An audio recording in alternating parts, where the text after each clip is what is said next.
Wala nang maraming paligoy-ligoy pa, diretso sa punto na. Maiksi lang ang komentaryo, pero diretso sa punto. Maraming kuro-kuro, may tiwali, may totoo.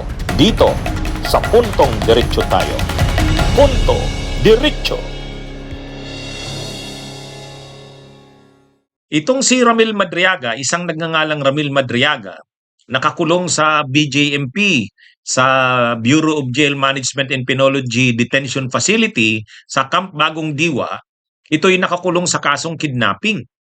Dinidinig pa sa Regional Trial Court ang kaso nito. Kidnapping. Ngayon, ang intriga dito kay sa isang nagngangalang Ramil Madriaga, madalas daw lagi raw binibisita ni Sara kahit gabi. Kahit gabi binibisita.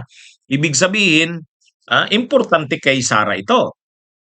Importante kay Sara. May dalawang nag-post nito.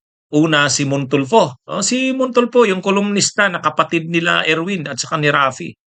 Itong si Montulfo, lagi itong may mga post na mga intriga.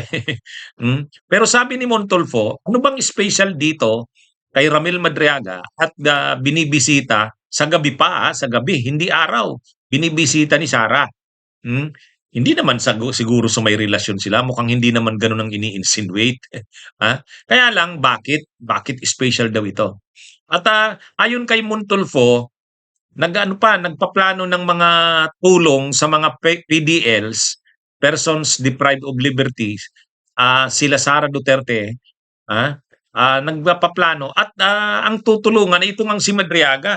So bakit sa dami-dami ng mga PDLs, ito pa yung prinogramang tulungan. So, ibig sabihin, special ito. Ano bang special dito? Ngayon, may isang vlogger, si Peebles Talaquera. Ito, din to?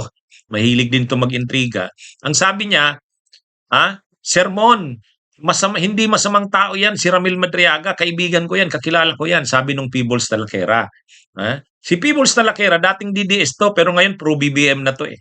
Kaya lang sabi niya, hindi yan masamang tao, mabait yan. Kaya lang marami yang alam tungkol kay Sara. Marami daw itong alam, itong Ramil Madriaga, hindi natin alam kung anong alam, baka tungkol sa confidential funds. At ano daw ito, kilalang-kilala rin daw nito ang mga pinaggagawa ni Harry Roque. Kaya si Harry Roque din daw, alam na alam din daw ni Madriaga ang mga pinagagawa ni Harry Roque. Kaya si Harry Roque din, interesado din na i-monitor ito. Kasi pag bumaliktad ito, malamang maraming tatamaan, maraming kahit si Sara at kahit sila Harry Roque. Kaya kumbaga, ang sinasabi nila, sabi ni Peebles Talaquera, parang inaalagaan ito nila Sara na wag bumaliktad. Kumbaga, ipinapakita dito yung concern na hindi siya pinapabayaan, na kahit siya'y nakakulong, nandyan pa rin ang suporta nila Sara dito kay Madriaga. Dahil marami nga daw itong alam.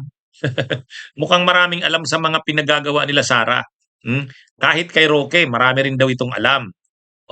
Kaya yun ang sabi ni Peebles Talaquera. Pero mabait daw itong tao, hindi daw ito masamang tao. Sabi niya, kaibigan niya raw eh. Kaya lang, sa paliwanag ni Peebles Talaquera, parang sinagot niya na yung intriga ni Montulfo. Kasi sabi ni Montulfo, madalas bisitahin ni Sara kahit gabi. Gabi pa binibisita. Bakit? Yun, sinagot na ni Talaquera, ni Peebles Talaquera, na ang sagot niya, marami itong alam sa mga ginawa nila Sara at kahit nila Roque. At ang alam nito, damaging kay Sara. Kaya hindi nila ito papabayaan. Kasi siyempre, pag ganyang nakakulong at maraming alam, pag naramdaman niya na parang pinabayaan na siya, ay baka bumaliktad. Siyempre. Pero para hindi siya bumaliktad, ipapakita nila Sara na hindi siya pinababayaan. Na hindi siya nakakalimutan, kung anong kailangan niya, ibibigay, mga ganun. Kaya yan pala yung issue dyan. Dito kay Ramil Madriaga. Sabi nitong nila Montulfo. Si Montulfo kasi yung unang nag-post eh. Ano daw bang special dito sa Ramil Madriaga na to? Kaya lang sinagot din nung isang dating DDS vlogger na ngayon ay pro-Marcos na. Itong si Peebles Talaquera. Di ba si Sara, nagpupunta sa BJMP, binukin ko yan. Nagpunta siya ng BJMP isang beses. alas 11 ng gabi. Tapos may isa pang beses pala siyang napunta bago yung alas 11 ng gabi. Ang BJMP po ay yung BJMP Camp Bagong Diwa. Kulungan po siya at ang mga nakakulong doon yung mga high profile criminals. Nandun din po si Tebes. Nandun din si Ka Angel ng Iglesia ni Cristo. At Sarah, alam ko kung bakit na dumadalaw doon. Nandun din yung kakilala mo, yung kuya-kuyahan mo na dati ng tao ng tatay mo, ibinigay sa'yo, inalagaan ka, naging BPSG mo, alam lahat ang tungkol sa buhay mo since mayor ka pa. Tapos, yung taong yun, kaibigan ko. Kaya nung linabas ko na dumadalaw din ako sa BJMP, pinakita ko, di ba, yung ID ko, tapos yung tatak ko, isang tao lang ang dinadalaw natin. So, anong dahilan na sa loob ng 3 taon, hindi mo dinalaw si RM, tapos ngayon dumadalaw ka? Alam ko naman kung bakit. At alam mo rin kung bakit ayoko sa'yo. Kasi alam ko yung katotohanan. Alam ko yung confidential fund. Alam ko yung pagiging attitude mo, pagiging maldita mo, at pagiging sinungaling mo. Alam ko lahat. Lahat. Kaya ayoko sa'yo. Hindi lang kasi alam ng mga tao yung totoong eksena mo. Pero yung kuya-kuyahan mo na kaibigan ko, kinuwento niya sa akin lahat. Alam ko ang mga katarantaduhang ginagawa niyo. Kaya consistent ako na ayoko sa inyo. Pinagsisisihan ko na sinuportahan ko ang si Duterte. Pero ikaw hindi kita sinuportahan. Kilala na kita. Diyos ko. Excuse me po. Dumadalaw ka sa BJMP dahil chinecheck mo na baka may gumamit dun sa kuya-kuyahan mo. Yung pala. So anyway, wala namang masyadong hindi naman sinasabing may relasyon si Sarah sa kanya. Hindi. Ang sinasabi lang, marami itong alam sa mga kay Sara Duterte. So para hindi ito bumaliktad, pinapakita nila Sara ang concern dito. Pinapakita na hindi ito pinapabayaan. Ano pa rin ito, sinusuportahan pa rin nila Sara para makaramdam itong Ramil Madriaga na hindi siya pinapabayaan. Kaya wag siyang babaliktad.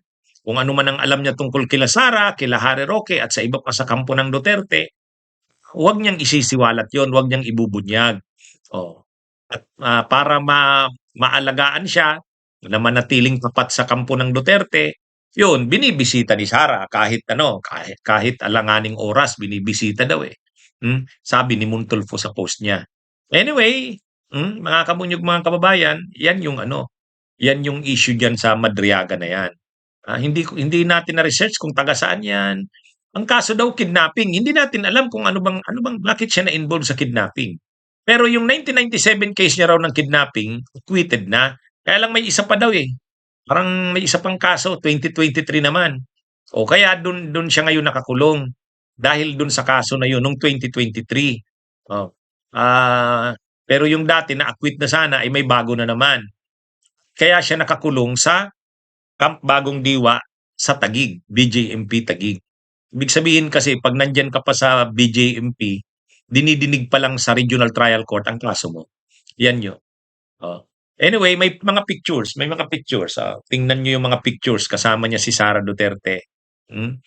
So, yan. Wala namang kumbaga, ibang issue, kundi ang sinasabi lang, itong Madriagang ito, importante kila Sara kasi marami itong alam. Bunyog, halikan na kasama ka. Bunyog, kapag buklod ay may pag-asa. Luzon, Visayas, Mindanao, isa ang pananaw. Sa bagong Pilipinas ang bunyog isisigaw.